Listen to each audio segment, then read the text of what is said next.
ya hicimos 1, 2. Entonces aquí vimos que, o sea, este dice que es conectado y no contiene ciclos, y tenemos que demostrar que está conectado y está, pero por un único camino simple, ¿no? Entonces lo que hicimos fue, si suponemos que no está conectado, que no están conectados por un camino simple y están conectados, implica que debería de haber ¿qué? Que debería haber ciclos, ¿no? Entonces llegamos a contradecir esta parte de la hipótesis. Luego para 2, 3, o sea, lo que nos dice es que si dos vértices, cualquiera dos vértices están conectados por un camino simple, y ahora teníamos que llegar a concluir que si cualquier arista es eliminada, o sea, que es conectado, pero si cualquier arista es eliminada, entonces el grafo se desconecta, ¿no? Entonces aquí lo que hicimos fue agarrar dos pares de nodos U y B que estuvieran unidos por una arista. Como están unidos por un camino simple, quiere decir que no hay otro camino que las una, ¿no? Entonces si eliminamos la arista, se desconecta, ¿no? El 3-4 estaba un poco más interesante, ¿no? Pero el 3-4 lo que nos decía es que si nosotros suponemos que está conectado, pero si eliminamos cualquier esta se desconecta, tenemos que llegar a que está conectado y que se cumple con esta relación de nodos y aristas, ¿no? Y entonces esa también la hicimos ¿por qué? La hicimos por inducción, ¿sí? Entonces supusimos que esto se cumplía ¿para qué? Para E menor o igual que ¿quién? Menor o igual que un valor K, bueno, menor que K, ¿no? Menor o igual que K menos 1. Supusimos eso, ¿no? Que se cumple que se cumple la relación que queremos, la relación que queremos demostrar. Y luego, ¿qué hicimos después? Entonces, usamos nuestra hipótesis, ¿no? Agarramos nuestro grafo y ¿qué le hicimos? Le quitamos una arista, ¿no?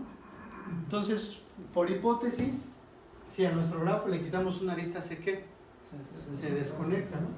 Entonces, lo que dijimos es, bueno, entonces vamos a tener el lado 1 y nos va a quedar ¿qué en el lado qué? El lado 2, ¿no? ¿Por qué pongo ahí? Y nos queda el lado 2 y ellos están unidos por la arista que desconectamos, ¿no? O sea, esta fue la que le pusimos las tijeritas. A esta la desconectamos y por eso se hizo así, ¿no? Pero entonces, lo que sabemos es que ¿cuántas aristas quedan en este lado?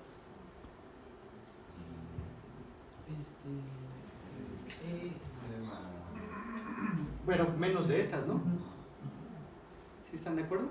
O sea, si tenemos un grafo con K aristas, las desconectamos, las aristas que quedan aquí tienen que ser menor o igual que K menos 1, las que queden acá deben de ser menor o igual que K menos 1, ¿no? ¿Sí están de acuerdo?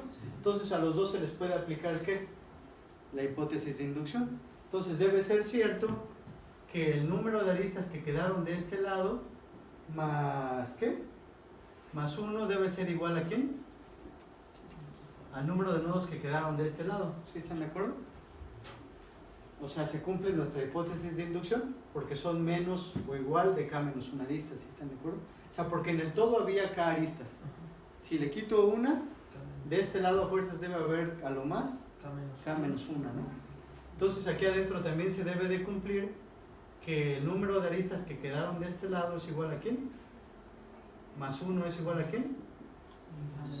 Al número de aristas que quedaron de este lado. ¿Sí están de acuerdo? Al número de nodos, perdón. Al número de nodos que quedaron de este lado. ¿Sí?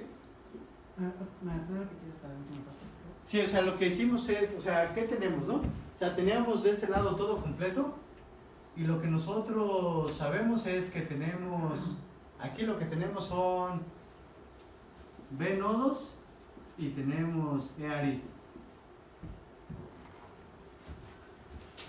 ¿Sí? Y entonces, por hipótesis, si a esta cosa le quitamos una arista, se va a partir en dos, ¿no? Que son el lado 1 y el lado 2. Ahora, por hipótesis, o sea, por nuestra hipótesis de nuestro planteamiento de nuestra demostración. Ahora, por hipótesis de inducción, como aquí tengo el número de aristas que quedaron de este lado son menores o iguales de k-1, yo supongo que se cumple con esta relación. Y de este lado igual, ¿no? Por hipótesis de inducción, como aquí también quedaron menos aristas o menos o igual que k-1, entonces también se debe cumplir con esta relación. ¿Sí?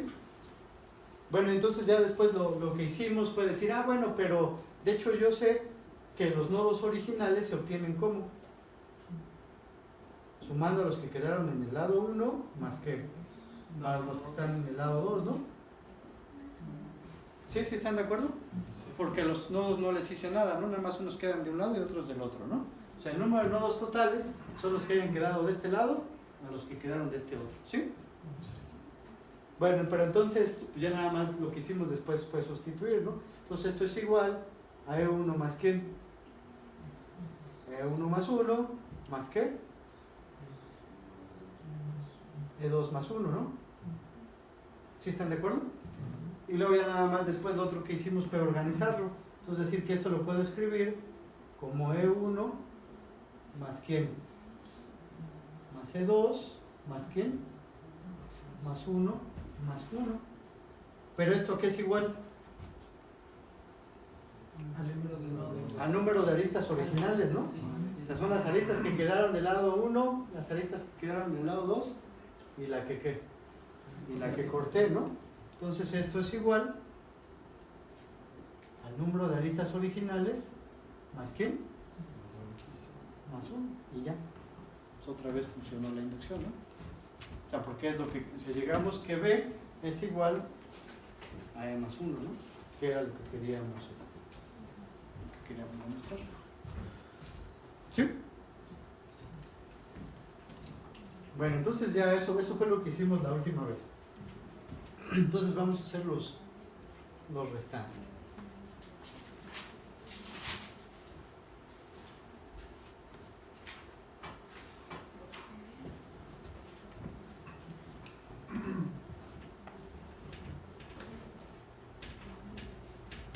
Bueno, entonces ahora vamos a suponer que G está conectado y tenemos esta relación de nodos y aristas y tenemos que llegar a que tenemos que concluir que G es acíclico y que se cumple la relación esa de nodos y aristas, ¿sí? Entonces vamos a hacerle como en el caso 1. Vamos a suponer vamos a negar vamos a suponer que es cíclico, que está conectado y vamos a tener que contradecir, o sea, que es la relación de nodos y aristas. Vamos a decir que no se puede dar esa relación de nodos y aristas, ¿sí? Entonces, suponer que el grafo es cíclico, ¿qué quiere decir? Que un nodo se conecta con otro nodo de más de una forma. Exacto, ¿no? Y o sea que hay al menos un ¿quién? Que hay al menos un ciclo, ¿no? Entonces, suponer que el grafo es cíclico quiere decir que hay un ciclo. Entonces, vamos a suponer que nuestro grafo, quién sabe qué otras cosas tenga, pero tiene un ciclo. Vamos a pensar que tiene un ciclo de longitud K, o sea, con K nodos.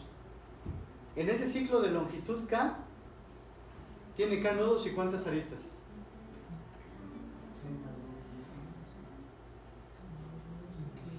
Bueno, hay E más 1, ¿no? No. O sea, si nos agarramos un ciclo nada más, o sea, nuestro grafo tiene otras cosas, ¿no? Pero estamos suponiendo que es cíclico, entonces, si es cíclico, tiene adentro un ¿quién? Tiene un ciclo. Entonces, este ciclo ahorita yo le voy a llamar GK. Ahora, entonces, en este GK hay hay K, bueno, en este sí no hay, pero en general en todo ciclo, si hay un ciclo de tamaño K, tiene K nodos y K aristas. ¿Sí? Entonces un ciclo tiene, en general, o sea, esto va a ser igual a BK, EK, ¿no? Y en este caso, como es un ciclo, es cierto que la cardinalidad de BK es igual a ¿quién? A la cardinalidad de EK. Exactamente. Si es que hay ese ciclo, ¿no? Ahora, que el grafo sea conectado quiere decir que a partir de cualquier nodo yo puedo llegar a ¿quién? A cualquier otro, ¿no? Entonces, lo que voy a hacer es crecer este grafo a un nodo más. O sea, yo sé que si existe otro nodo por aquí, está conectado con alguno de ellos, ¿no? ¿Por qué? Porque el grafo está aquí. Sí, es cíclico. Porque el grafo está conectado. Ah, bueno, sí. Entonces, como está conectado, yo cualquier nodo puedo llegar a él. Entonces voy a agarrar a uno que esté inmediato a él. Y entonces así yo puedo crear GK más 1, ¿no? Y este GK más 1 va a ser igual a BK más 1, ¿coma quién? EK más 1. Pero si me fijo, ¿cuál es la relación? ¿Cuál va a ser la relación de nodos y aristas? Va a ser igual, ¿no? Voy a tener que BK más 1 va a ser igual a ¿quién? A EK más 1. Y si hay otro nodo por ahí, pues yo puedo pues añadirlo, ¿no? Y si hay otro nodo por acá, puedo añadirlo. Imagínense que hay otro nodo por acá, entonces eso a fuerzas hay un pad que lo junta, ¿no? Entonces yo puedo ir añadiendo uno a uno hasta llegar a él. Pero si se fijan, cada que añado un nodo, también añado una ¿quién?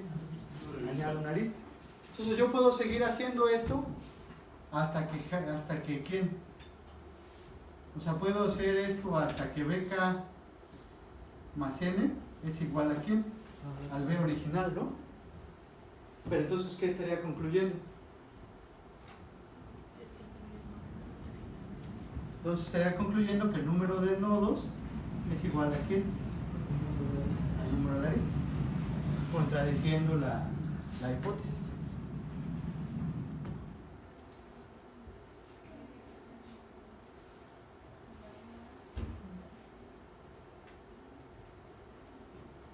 ¿Sí?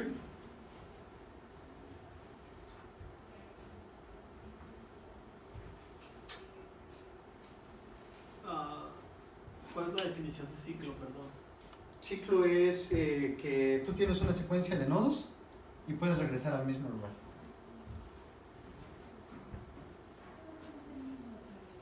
O sea, porque me estoy imaginando como si formara un 8. Bueno, O sea, te tengo que fijar en un lado del 8, pero pues te fijas en un ciclo simple, y un ciclo simple nada más todos aparecen una vez.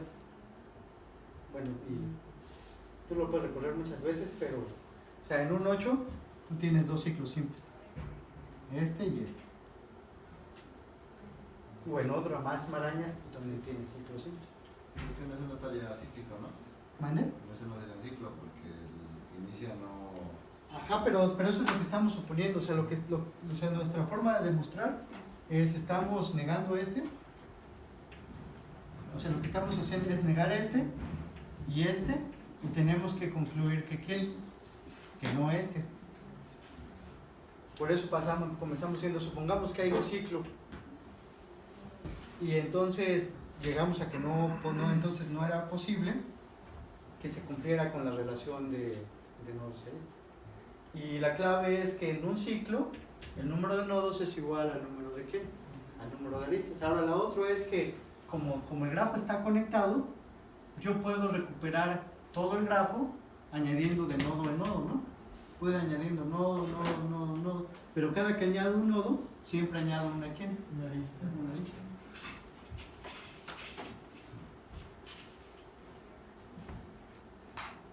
Y de hecho, si somos estrictos, lo que podemos llegar es que este va a ser mayor o igual.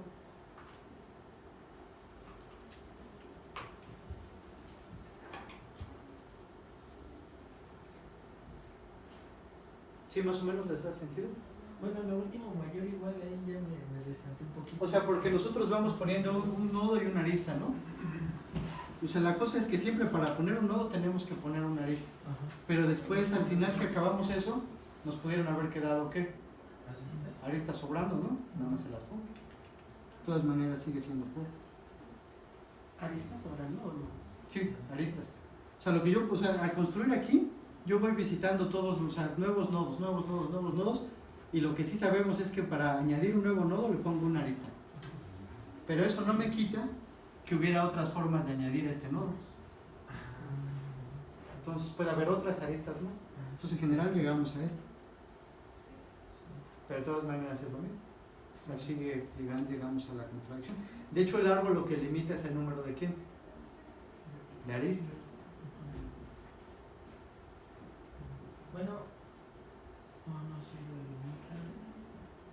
Sí, o sea, lo limita a decir que si tienes estos nodos, tienes estas aristas, no más. A fuerzas. Y de hecho, si tienes menos, no está conectado. Ajá.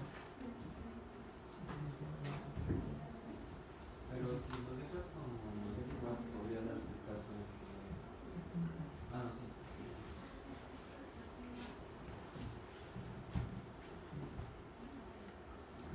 Pero es que el caso mayor igual contiene ya el caso árbol, ¿no? No, o sea, lo que... Porque ahí el número de aristas, o sea, E más 1 es mayor que B. Ah, bueno, pero la relación allá es igualdad, sí es cierto, lo siento.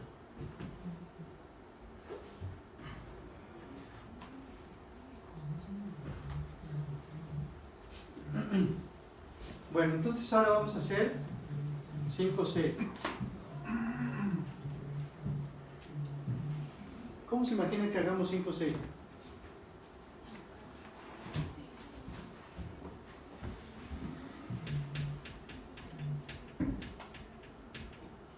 Entonces ahora suponemos que es acíclico y la misma relación de aristas y nodos, y tenemos que después demostrar que si quitamos, que si le añadimos cualquier arista, entonces el grafo se hace un ciclo, ¿no? Sí. Entonces el grafo va a tener ciclos. ¿Cómo hacemos eso? Suponemos que podemos añadir una arista sin formar un ciclo. Ajá. Y eso nos tiene que llevar a la negación de la relación entre nodos y aristas. A ver otra vez. Asumimos que se puede añadir una arista sin formar un ciclo, y eso nos tiene que llevar a una contradicción con la relación de aristas y nodos. Pues sí, también es una forma. Sí, así también se puede hacer. Lo que vamos a hacer ahora, sí, es una forma. La forma en la como lo vamos a hacer, si se fijan, es que, bueno, primero otra vez, de aquí a acá ya está fácil, ¿no? Entonces a lo que queremos llegar es que si ponemos una arista, se deben hacer, ¿qué? Se deben hacer ciclos. Entonces, ¿cuál sería un paso intermedio que nos haría fácil la vida? Demostrar que ¿qué? O sea, de hecho es más o menos lo que dice Manuel, pero o sea, lo que vamos a hacer es primero intentar demostrar que esto implica que el grafo está conectado.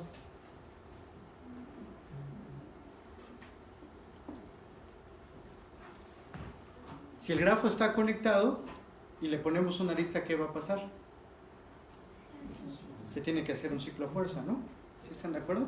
O sea, porque ya podemos llegar entre cualquier par de nodos y ponemos cualquier arista, está la arista más el otro camino.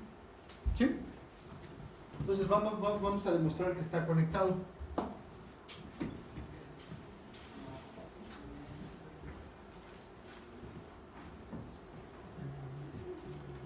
Y para demostrar que está conectado vamos a pensar que no. Supongamos que no, ¿no? O sea, que tenemos un montón de pedazos que no están conectados. Entonces vamos a suponer que tenemos desde G1 hasta ¿quién? Hasta GK, y todos ellos están desconectados. Lo que sí yo sé es que para ellos se va a cumplir la relación entre nodos y aristas, ¿no? Entonces, ¿qué pasa si sumo los nodos y aristas de todos los grafos? O sea, me quedaría, o sea, si yo sumo, o sea, agarro y sumo E1 más 1, o sea, lo voy a escribir, ¿no? Ah, no, ya me dio flojera, mejor lo voy a agarrar que ya está escrito por ahí.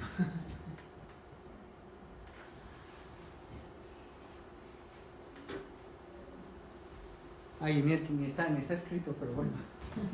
También me dio flojera cuando estaba.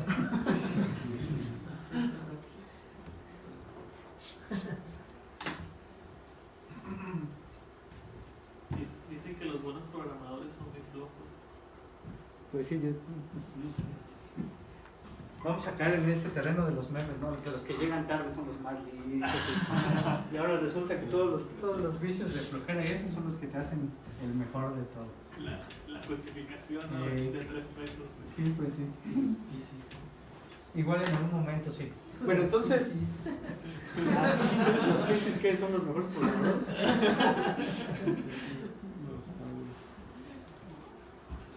Bueno, entonces, o sea, lo que tenemos aquí es que, o sea, nuestro grafo G es la unión de todos estos grafos que estamos suponiendo que están desconectados, ¿no? Entonces ahora, en cada uno de esos pedacitos, fíjense que cada uno de esos pedacitos son acíclicos, ¿no? Entonces son acíclicos y están conectados. Entonces están así, si son acíclicos y están conectados, nosotros sabemos que el número de aristas ahí adentro debe ser quien debe cumplir con esta relación, ¿no? En cada uno de esos pedacitos, ¿sí están de acuerdo? Entonces lo que vamos a hacer es, ahora voy a sumar las aristas y los nodos. Entonces yo lo que tendría es, por ejemplo, E1 más 1 para las aristas del primero, y así hasta quién, hasta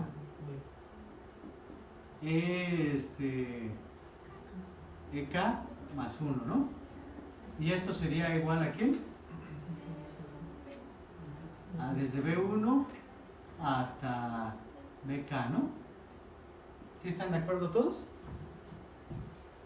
Bueno, entonces ahora, si los sumo, entonces aquí me quedarían todas estas aristas de los de estos. O sea, si los separo, y ahora me quedo nada más con las aristas de 1 más hasta hasta EK, ¿no? Más cuántas veces 1, más K veces 1, y esto va a ser igual a la suma de estos, pero de hecho esto es igual a ¿quién? A B, ¿no? ¿Sí están de acuerdo? O sea, nada más todos los nodos, pero estaban separados entre sí. Pero de hecho, si sumo todas las aristas, ¿esto qué me da? Exactamente, esto me da E, entonces yo tengo E más K debe ser igual a B. Pero entonces, para que esto sea cierto, ¿cuál es el único valor posible de K? 1, ¿no? Entonces esto K tiene que ser igual a 1. Entonces, ¿qué quiere decir? ¿Cuántas K que me contaba? El número de componentes conectados, ¿no? Entonces, ¿cuántos componentes conectados hay? 1. Entonces, en realidad, nuestro grafo está ¿qué? Está conectado. Entonces, como está conectado, si le añadimos una arista, se hace un ciclo. Entonces, ¿esa fue quién? 5, 6.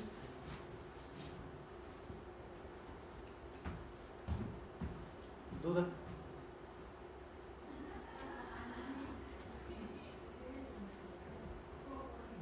Bueno, entonces ahora vamos 6, 7. Digo 6, 7, no 6, 1. Ahora entonces suponemos que G es acíclico, pero si le añadimos una arista, se hace un ciclo, y tenemos que demostrar que ¿qué? Nada más que está conectado, ¿no? O sea, porque es que no, ya estamos suponiendo que es acíclico, entonces demostrar que es acíclico está fácil. Lo único que tiene un poco de chiste es demostrar que está conectado, ¿no? ¿Cómo lo hacemos? También está más o menos fácil, ¿no? O sea, lo que nosotros sabemos es que si agarramos dos nodos arbitrarios, U y B, que no están conectados por una arista, lo que sabemos es que ¿qué? Lo que sabemos es que ¿qué? Si le ponemos una arista, ¿se hace un qué? Se hace un ciclo. Entonces eso quiere decir que había un ¿qué? Un camino ya entre ellos, ¿no? Entonces el grafo está conectado, ¿no? Entonces ya 6 implica 1. Bueno, entonces eso concluye nuestro juego con los árboles. Entonces, como les decía, o sea, el propósito de estas demostraciones nada más es, además de divertirnos, que igual ir agarrando un poco de práctica en utilizar inducción y contrapositivo y todo eso. Entonces ahora lo que vamos a hacer ahora es unos cuantos algoritmos. Bueno, aquí viene escrita todo lo que dijimos. Bueno, entonces, pero antes de los algoritmos, unas definiciones. Bueno, entonces los árboles pueden tener raíz, y esa raíz puede ser cualquier nodo que nosotros lo designamos como tal. Entonces, por ejemplo, aquí en este árbol, y es un árbol porque ¿qué? Porque está conectado y no contiene ¿quién? Sí, No contiene ciclos, ¿no? Igual porque está conectado y el número de aristas ¿cómo se llama? Más uno. Es igual el número de Ajá. aristas. Y todas esas que vimos, ¿no? Entonces lo que dice aquí es que, dado un árbol, yo puedo designar alguno de alguna de esos nodos como raíz. Y bueno, la idea de cuando nosotros le damos raíz a un árbol es que inducimos también la noción de una estructura jerárquica, donde tenemos a la raíz como el padre de todos, y ahora podríamos pensar que las aristas entre los nodos me inducen esa relación de parentesco, donde tenemos padre e hijo. Estos también se les llama siblings o hermanos, y entonces hacia arriba tenemos que serían los ancestros y los descendientes, ¿no? A estos nodos de hasta abajo, ¿cómo se les llama? A los de hasta abajo se les llama hojas, ¿no? O sea, todas las que para ser hojas son que tienen grado ¿qué? Las hojas tienen grado 1. Y bueno, hay, por ejemplo, los grafos, los árboles binarios son los que ¿qué? Tienen 2 hijos. A lo más 2 hijos, ¿no? Si es binario y completo, todos tienen ¿qué? 2 hijos o son hojas, ¿no?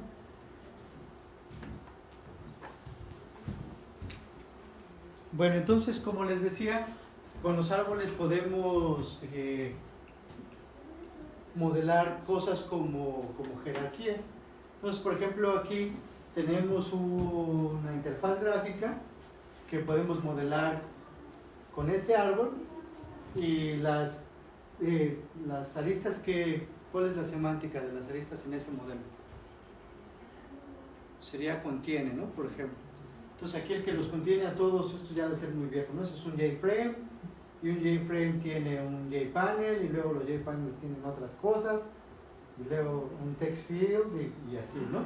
Entonces este árbol me puede servir para modelar esa relación de contención solo como un ejemplo, ¿no? En nuestra interfaz gráfica. Bueno, entonces de los primeros problemas que puede surgir interés en resolver es el de conectividad.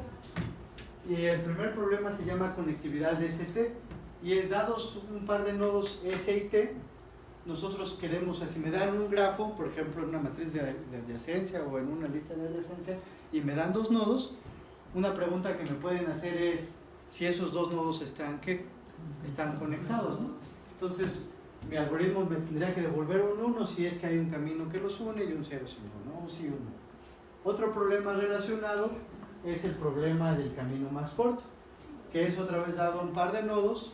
Yo quiero el camino más corto, por ejemplo en saltos, entre ese par de nodos, ¿no? Entonces ya ese problema sencillo de camino corto tiene un montón de aplicaciones, ¿no? Tanto prácticas como de cotorreo. ¿Saben, por ejemplo, cuál es el número de Erdos-Bacon? Sí. ¿Qué es eso del número de Erdos-Bacon? Es cómo te relacionas con las publicaciones que hizo Paul Erdos, ¿no? Así es. Sí, Entonces ahí, con alguien que publicó con él. así es, ahí es un grafo en el que los nodos son personas, y entonces si hay un paper en el que está la persona 1, ¿no? Persona 1 y la persona 2, esta persona 1 y la persona 2 están unidos por una arista.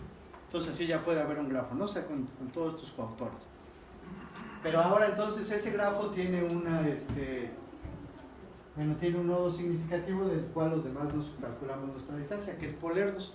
Entonces Paul Erdos es muy famoso, bueno, primero porque ha hecho trabajo bien chido, o sea, él popularizó el probabilistic method, que vamos a ver en la clase de aleatorios, que está bien chido, pero además era un personaje, ¿no? Entonces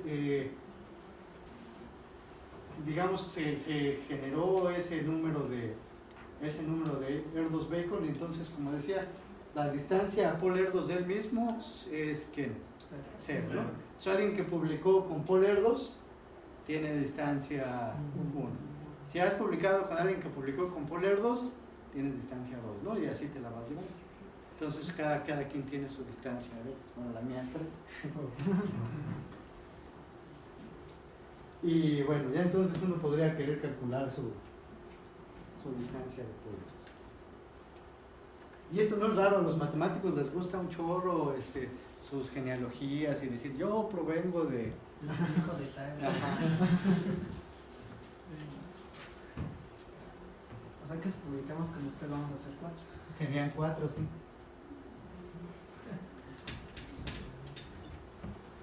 Bueno, entonces, ya, ¿no? Una forma de resolver ambos problemas, tanto el de conexión como el de distancia, es hacer una búsqueda por amplitud. Entonces, la búsqueda por amplitud es un algoritmo muy sencillo en el que vamos a comenzar en un nodo S y lo que vamos a hacer es comenzar a explorar todo el grafo. Aquí está puesto como capas, yo me lo imagino más bien como anillos. Entonces, la idea es que nosotros comenzamos en un nodo S arbitrario, que es el nodo inicial, y él va a estar en la capa 0 o en el anillo 0. A partir de él, nos vamos a fijar en todos aquellos nodos que estén directamente incidentes a él. Y esa va a ser la capa o anillo 1. Entonces, para eso lo que tenemos que hacer es investigar todas sus quienes, todas sus aristas, ¿no? Entonces, a todos estos nodos los vamos a marcar como visitados y los vamos a poner en el anillo 1. Luego, por cada uno de ellos, ¿qué vamos a hacer? Lo mismo, ¿no? Vamos a revisar sus aristas y vamos a ver qué otros nodos no visitados podemos encontrar. Los vamos a marcar como visitados y los vamos a poner ¿en dónde? En la capa 2, ¿no? O en el anillo 2, ¿no? Y así sucesivamente hasta que visitamos todo lo que podemos visitar. A esta búsqueda se le llama búsqueda por amplitud, porque de hecho, si se fijan, nosotros podemos generar un árbol a partir de esta búsqueda, ¿no? Donde yo soy, bueno, ese es el nodo raíz. Los nodos que yo visito por primera vez a partir de ese se vuelven sus ¿quiénes? Sus hijos, ¿no? Y de hecho estos árboles se tienden a ser lo más gordos posibles. Estos árboles son gordos y también tienden a ser ¿qué? Chaparritos, ¿no? Entonces esos son gordos y chaparritos. ¿Por qué? Porque yo investigo todas las aristas de todos los nodos. Entonces esa se llama búsqueda por amplitud. Entonces el algoritmo en términos muy simples es lo que está puesto acá. O sea, en la capa 1, como les decía, está el nodo raíz o el nodo referencia, que es S. En la capa 1 voy a poner a todos los vecinos de la capa L0 y en la capa L0 nada más está S, ¿no? Luego en la capa L2, ¿a quién voy a poner? A todos los nodos adyacentes a nodos en la capa L1 que no hayan sido ¿qué? Visitados, ¿no? Entonces en la capa N y más 1 van a estar todos los nodos que no pertenezcan a capas anteriores y por lo tanto no hayan sido visitados y que tengan una arista que los conecta a ¿quién? A L, ¿no? Entonces eso lo vamos a hacer, o sea, el algoritmo va a proceder de esta manera hasta que ya no hay más nodos que añadir, ¿no? Entonces ese algoritmo se llama búsqueda por amplitud o breadth first search. ¿Sí? Bueno, entonces, ¿dudas sobre cómo funciona el algoritmo? Ahorita luego vamos a hablar un poco más detalles de su implementación, pero a grandes rasgos sería así, ¿no? Entonces, vamos a hacer dos pequeñas demostraciones, tal vez ya borré no pude verlos algo. Bueno, vamos a hacer dos pequeñas demostraciones acerca de propiedades de lo que genera el algoritmo. La primera me dice es que para cada capa J, todos los nodos que estén en la capa LJ están a distancia exactamente J de S. Como les decía, entonces con eso nosotros podemos calcular caminos o la distancia más corta de S a quién. a todos los demás nodos, ¿no? Todos los demás nodos a los que está, ¿qué? A los que está conectado, ¿no? ¿Cómo demostramos eso?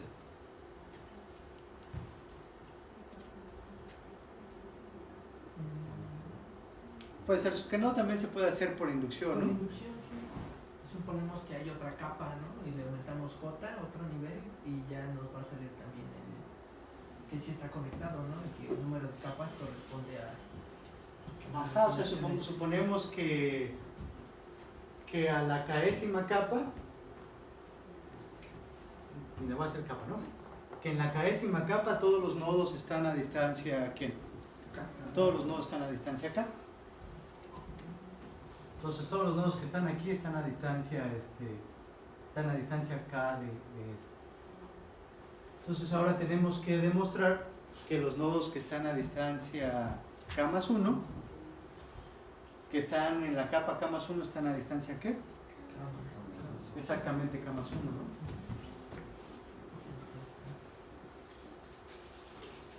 Entonces, ahora ¿qué tengo que decir? Si aparecen en la capa K más 1, es porque ¿qué? Porque están conectados a... Son hijos de K. Exactamente, porque son hijos de alguien de la capa K, ¿no? Entonces su distancia sería al menos ¿quién? Al menos sería K más 1. Si quisiéramos argumentar que puede ser menor, ¿qué tendríamos que decir? Por hipótesis de inducción no es posible, ¿no? Porque si sí hubiera aparecido ¿quién? En una capa anterior. ¿Sí están de acuerdo? O sea, porque mi hipótesis de inducción es que yo aparezco en mi capa exactamente igual a mi distancia.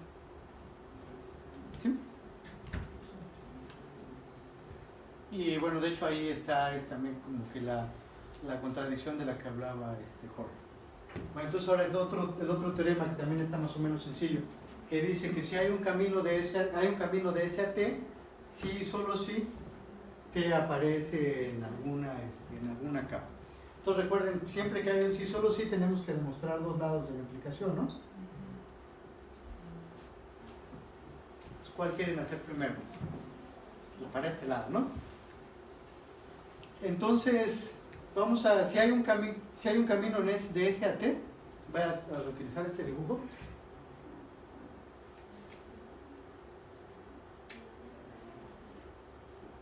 Vamos a suponer que hay un camino de S a T y entonces queremos demostrar que tiene que aparecer en alguna capa.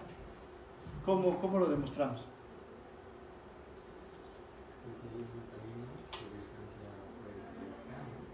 Su distancia va a ser K, podremos utilizar el anterior, ¿no?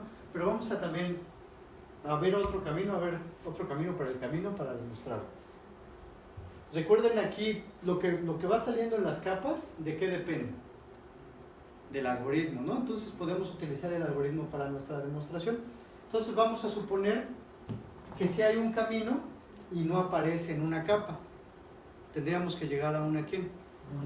A una contradicción, ¿no? Entonces supongamos que hay un camino, de S a T, no aparece en alguna capa. ¿Qué sí debe de suceder? Bueno, lo que sí debe ser cierto, si yo me pongo a ver este camino, debe haber un primer nodo que sí apareció en alguna capa, ¿no? Y en el peor de los casos sería ¿quién? Sería ese mismo, ¿no? Pero bueno, entonces puede ser ese o algún nodo arbitrario acá, que es el primero que sí, ¿quién? Que sí apareció en la capa, ¿no? Que es X. Entonces ahora me voy a fijar en él. Entonces, para que no haya aparecido T en una capa, debe haber un primer nodo que es el que no aparece en capa, ¿no? Pero luego entonces me fijo en él. Y entonces, si él aparece en una capa, entonces el algoritmo me dice que tuve que haber hecho ¿qué? Tuve que haber revisado todas sus aristas, ¿no? Entonces, para que a él no lo haya puesto en alguna capa, ¿qué contradice? Que no revisé en una lista. Y lo que contradice sería la condición de terminación del algoritmo. O sea, si no he revisado esta lista es porque el algoritmo entonces todavía no ¿qué? Todavía no terminó. Bueno, a ver, entonces ahora para el otro lado. Dice que si aparece en una capa, entonces a fuerzas debe de haber un, ¿cómo se llama? Debe haber un camino. ¿Cómo harían ese? También hay muchas formas, ¿no? ¿Cuál? Bueno, se puede hacer directo, se puede hacer el contrapositivo. O sea, a ver, por ejemplo, hagámoslo directo. O sea, si aparece en una capa, quiere decir que ¿qué? Si apareció en alguna capa, quiere decir que ¿qué? Que no, bueno, quiere decir que lo encontró otro nodo antes, ¿no? Y si él aparece en una capa, quiere decir que alguien lo encontró antes, ¿no? Y entonces podemos construir, podemos recuperar el camino. ¿Sí? O sea, estos son más o menos sencillos, pero está bien para que practiquemos. Entonces, sí. ¿Tiene que ser a fuerza siempre ese Sí, si ese es igual a t, no tiene mucho sentido. O igual, pues sí podría ser, sí, nada más dices que trivialmente sí, ¿no? De ese trivialmente siempre sabes llegar a ese porque ya estás ahí. Bueno, al menos que seas yo mismo, ¿no? Porque yo me puedo perder. Yo una vez nos prestaron un carro, pero ese carro estaba en Portland, nosotros vivíamos en California. Entonces nos dijeron, bueno, les prestamos ese carro, pero tienen que venir por él, ¿no? Pues bueno, está bien. Entonces ya fuimos por él, y como soy bien malo para las rutas, me compré un GPS. Pues ya con el GPS regresamos. Entonces yo me las arreglé para en el camino de regreso, siguiendo el GPS, estar en la cima de una montaña. Entonces ya cuando llegué hasta arriba dije, no, por aquí no. Y es en serio, o sea, no. Y dije, sí es el colmo. Me tengo que dedicar a enrutamiento para ayudar a gente como yo. Bueno, entonces, digamos que de aquí, ¿qué tenemos? ¿No? O sea, que Breadth First Search, los nodos en la capa que quedas, esa es tu distancia hacia el nodo referencia, ¿no? Esa es la distancia en la que estás. Bueno, entonces vamos a ver otras cuantas, una propiedad más acerca de los árboles de búsqueda por amplitud. Entonces esta propiedad dice que dice CAT, un árbol de búsqueda por amplitud. Y cuando decimos eso, o sea, ¿qué es un árbol de búsqueda por amplitud? Generalmente de lo que estamos hablando es que agarramos un grafo como base y a ese grafo le aplicamos ¿qué? Búsqueda por amplitud, ¿no? Entonces, por ejemplo, imagínense en este grafo. Entonces agarramos este grafo y aplicamos búsqueda por amplitud. Entonces en búsqueda por amplitud nosotros visitamos estos nodos y entonces añadimos ¿cómo se llama? Estas dos aristas. Luego después, a partir de estos nodos, comenzamos a visitar otras cosas más, ¿no? Entonces puede ser que con encontré a este nodo, lo marco como visitado, estos ya los marqué como visitados, lo marco como visitado y lo marco como visitado, ¿no? Entonces tengo esta lista. Luego reviso aquí con veo otra vez 5, ya no lo marco como visitado, ¿verdad? Entonces yo no soy su padre, no pongo esta arista. Cuando reviso 3, lo marco como visitado y lo marco como visitado. Luego, bueno, 4 ya no tiene nada y 5 va a tener este. Entonces, lo verde es un árbol por amplitud inducido sobre mi grafo original. Si se fijan, ¿qué fue para inducir el árbol? Implicó que podar unas aristas, ¿no? Entonces, de nuestro grafo que teníamos, generamos un árbol que es un árbol de búsqueda por amplitud. Solo añadimos aquellas aristas cuando visitamos un nodo, ¿por qué? Por primera vez, ¿no? Cuando lo marcamos por primera vez. Entonces, a este nodo, a este grafo, le podamos esas 4 aristas y ya tenemos un árbol, ¿no? Este es un árbol de búsqueda por amplitud. Estos se llaman Breadth First Search Tree. Son árboles que obtuvimos a partir de aplicarle búsqueda por amplitud a un grafo cualquiera, ¿no? ¿Qué pasa si ya tenemos un árbol y le aplicamos búsqueda por amplitud? ¿Qué queda? Es el mismo árbol, ¿no? O sea, ya no hay nada que podarle. Se fijan, la búsqueda por amplitud lo que hace es que podar aristas, ¿no? Entonces, si a un árbol le quitáramos cualquier arista, ¿ya qué quedaría? Un grafo desconectado. y ya no sería un árbol. Ajá. ¿Sí? ¿Sí están todos de acuerdo? Bueno, entonces, esta propiedad me dice, sea T un árbol que obtuvimos a partir de aplicarle búsqueda por amplitud a un grafo. Y lo que ahora dicen, fíjense en una arista XY que sí estaba en G, pero, a ver, ¿qué? Ya, ¿no? Entonces nada más, fíjense en una arista XY que estaba en G. Entonces lo que debe ser cierto es que los nodos X y Y a lo más pueden diferir en una capa. En otras palabras, que esos dos nodos o quedan en la misma capa o quedan en capas que en capas consecutivas o adyacentes. ¿Sí? Entonces es una propiedad de los árboles de los árboles de búsqueda por amplitud. Si vemos una arista en el grafo original, sabemos que esos dos nodos o quedan en la misma capa o quedan en capas ¿qué? En capas adyacentes. ¿Sí? Entonces es una propiedad que es una propiedad sencilla e intuitiva, pero luego a partir de esa pueden ustedes demostrar otras cosas más interesantes, como les va a tocar en su tarea.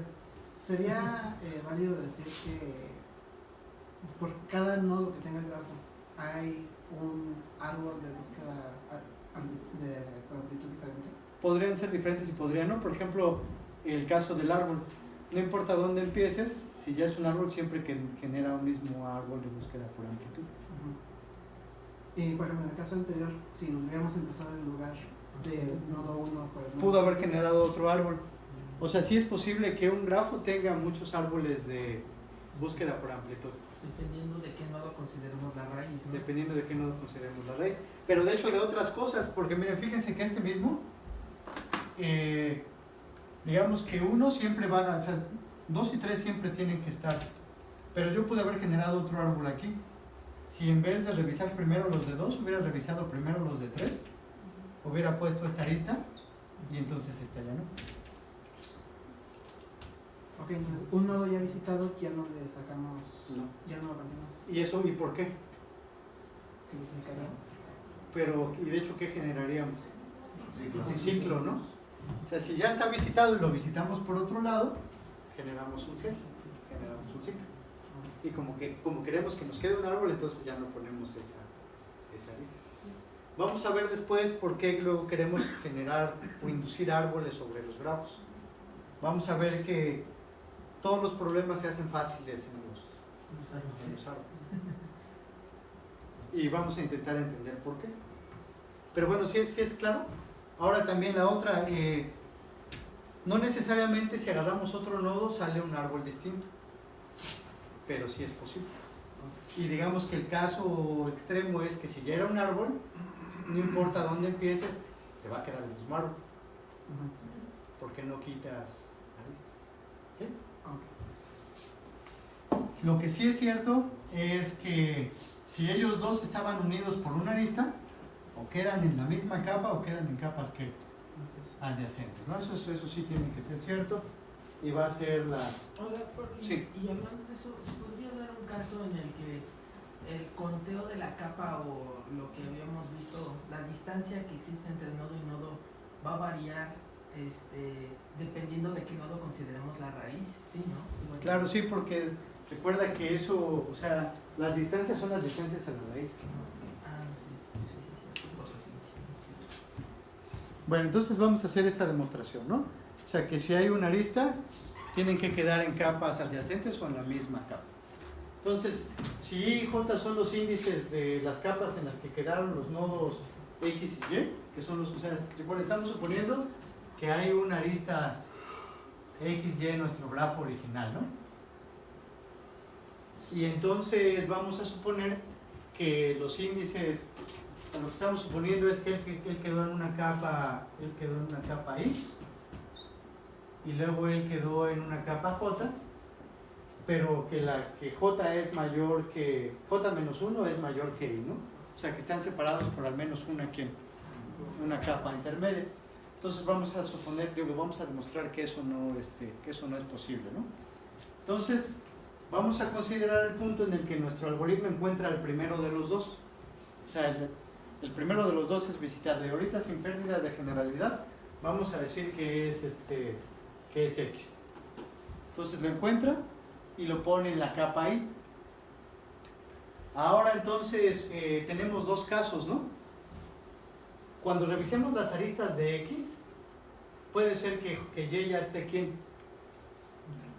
Que Y ya esté visitado. Y si ya está visitado, quiere decir que ¿en qué capa está? En la misma que él. Y si no, es que va a seguir en la capa inmediata ahí. siguiente, ¿no? O sea, en la capa ¿quién? I más 1, ¿no? ¿Sí están de acuerdo? Entonces, simplemente por ese hecho de que siempre tenemos que revisar al menos las aristas de X, Y no se puede ir a una capa más lejana, ¿no? ¿Por qué? Por el algoritmo. Porque en búsqueda por amplitud revisamos a todas las aristas de los nodos que estamos considerando. ¿Sí? ¿Sí están de acuerdo?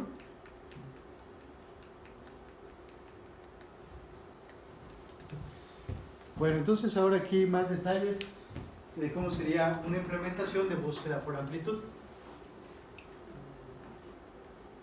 Entonces aquí ya hay un algoritmo más detallado, ¿no? Que lo que vimos en un par de diapositivas atrás. Entonces este algoritmo se llama búsqueda por amplitud, breadth first search. Le pasamos como parámetro el nodo que queremos en el que inicie, y bueno, también le tenemos que mandar como parámetro ¿qué? Nuestro grafo, ¿no? El grafo. Bueno, entonces vamos a suponer que cada uno de estos nodos, bueno, tenemos en este caso un arreglo que se llama discover, y entonces el S, para S que es la raíz, lo inicializamos con verdadero, y para todos los demás lo inicializamos con ¿quién?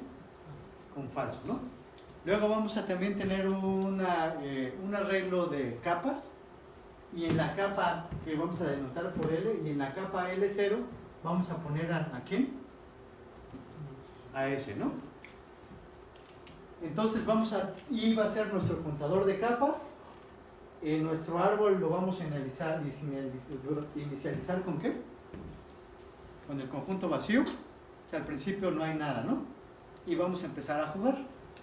Y entonces nuestro ciclo while más externo, que es va a iterar mientras LI no esté vacío, ¿no?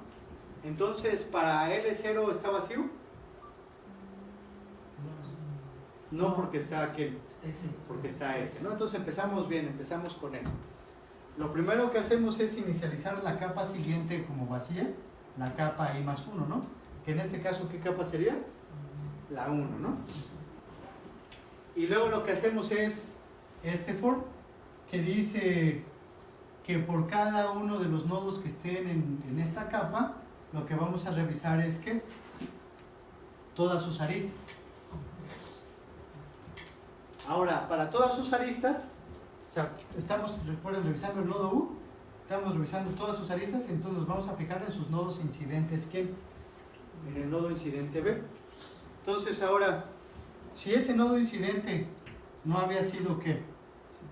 No había sido visitado, lo pongo como visitado, añado la lista ¿a dónde? La añado al árbol, y al nuevo nodo lo meto ¿en quién? En la capa siguiente. O sea, es el dibujito que estábamos haciendo por acá, ¿no? Entonces empezamos con ese, a todos sus nodos incidentes, los marco como visitados y los meto en la capa ¿quién? En la capa 1, ¿no? Entonces yo estaba en la capa 0, lo meto en la capa 1, ¿no? Y entonces me vengo otra vez a while. En la capa 1 no está ¿quién? No está vacía, ¿no? Entonces voy a venir otra vez por cada uno de ellos en algún orden, voy a revisar sus nodos incidentes, si no están visitados los meto en la siguiente capa y así voy llenando, ¿no? Y entonces ¿esto cuándo termina? Hasta cuando la capa está vacía. Exactamente, ¿no? Cuando ya no meto nada en una siguiente capa. ¿Sí están de acuerdo? Entonces esta cosa termina cuando ya no hay más nodos que visitar. ¿Dudas sobre el algoritmo?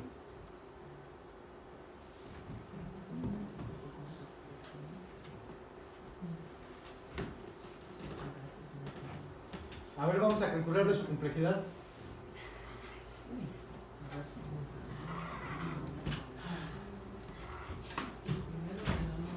n en función de las capas, ¿no? Ajá, a ver, este ciclo más externo, ¿cuál es el número máximo? O sea, lo más, ¿cuántas veces vamos a iterar ahí afuera? O en otras palabras, ¿cuál es el valor máximo del número de capas? De hecho, va a ser el resultado, ¿no? Del número de capas. Así es, o sea, esto en el peor de los casos es O de n, ¿no? ¿Y en qué caso sería exactamente n? Que vaya uno tras otro. Que tengas un pad, ¿no? Si tenemos un pad, entonces va a quedar uno en cada uno. Entonces, O de n. Ahora, entonces, la que sigue es este. Un ciclo donde dice cuántos nodos, digo que itero por el número de nodos en una capa. ¿Cuál es el mayor número, el número máximo de nodos en una capa? También es sería O de n menos 1, pero también es O de n, ¿no? O sea, ese también es en el peor de los casos, ¿no? Es si fuera que la raíz está conectada con todos Ajá. y entre ellos no están conectados. Podrían estar conectados también entre sí. Ajá. Si la raíz está conectada con todos, todos aparecerían.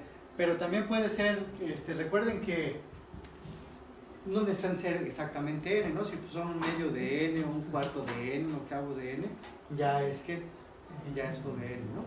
Entonces, en el peor de los casos, esto lo hacemos n cuadrada veces, pero todavía estaría más peor, ¿no? Porque aquí ahora, por cada nodo, nosotros consideramos que todas sus aristas, ¿no? ¿Cuántas aristas puede tener cada nodo? O de n también, ¿no? Entonces, así siendo bastante pesimistas, nosotros llegaríamos a que la complejidad de este algoritmo está acotada por arriba por n cúbica. Y pues sí. Ahí también debemos tener cuidado, las cotas pueden ser, se me fue el avión. Las cotas pueden ser estrechas o no, ¿no? O sea, de hecho yo pude haber dicho, este está acotado por arriba por n a la 11. Y esto es correcto, ¿no? N nunca va a pasar de n a la 11, pero esa no es una cota que sea ¿qué? Que sea estrecha. O sea, lo que queremos, o sea, lo que vamos a querer es que nuestras cotas sean estrechas. Entonces es una cota correcta, pero no necesariamente estrecha. Vamos a ver, por ejemplo, que vamos a fijarnos ahora. Si se fijan, las operaciones que hacemos, las hacemos por quién? Por arista, ¿no? Si se fijan, o sea, cuando empezamos a hacer cosas, es cuando analizamos a las quiénes. Cuando necesitamos a las aristas. O sea, este trabajo que es el trabajo verdadero, lo hacemos ¿por qué? Por arista. Y de hecho, ¿cuántas veces hacemos eso por arista? Lo hacemos 2 veces. Porque como estamos revisando por nodo, cuando llegamos a este nodo, revisamos por acá y decimos una vez, pero cuando agarramos a este, también lo checamos. Al menos revisamos, ¿no? Ya vamos a ver que está visitado, ya no hacemos el resto, pero al menos sí hacemos un poco de trabajo para verificar que este ya estaba como ya estaba revisado. Pero si se fijan, nada más son 2 veces. O sea, el trabajo que hacemos es 2 veces por arista, no más. Entonces la complejidad de esto, ¿qué nos da? Sigue siendo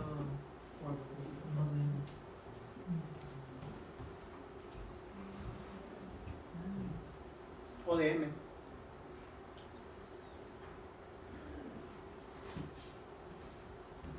Y bueno, para ser estrictos, deberíamos de escribir O de m más n, ¿no?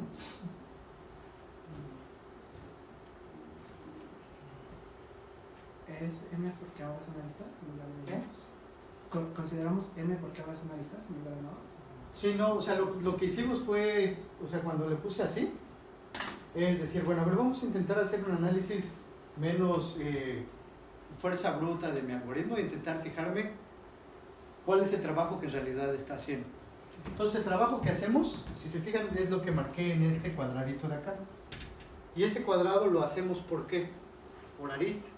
O sea, ese es por cada una de las aristas V, es que hacemos estas tres operaciones. Ahora lo otro que dijimos es, bueno, lo hacemos por arista, pero vamos a pensar que puede ser que a una arista la trabajamos más de una vez. Y de hecho sí, en este caso la trabajamos 2 veces. Cuando estamos revisando las aristas incidentes del nodo U y cuando estamos revisando las aristas incidentes del nodo B. Pero son solo 2 veces. Entonces estas operaciones, ¿cuántas veces las hacemos? A lo más 2 veces m. Entonces la complejidad es O de m.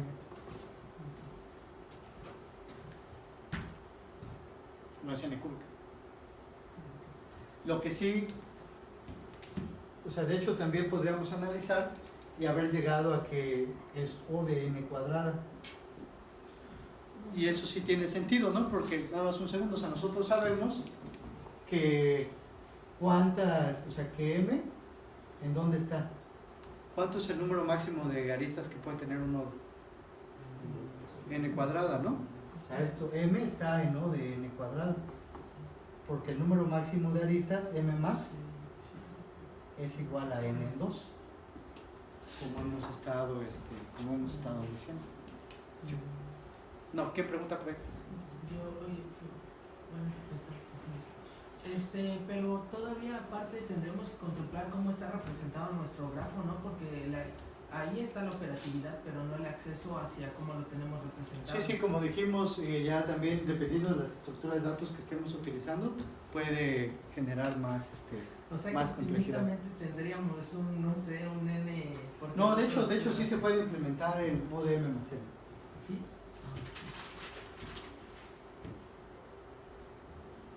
Y bueno, ¿por qué escribió ODM más n? ¿Qué habíamos dicho que...?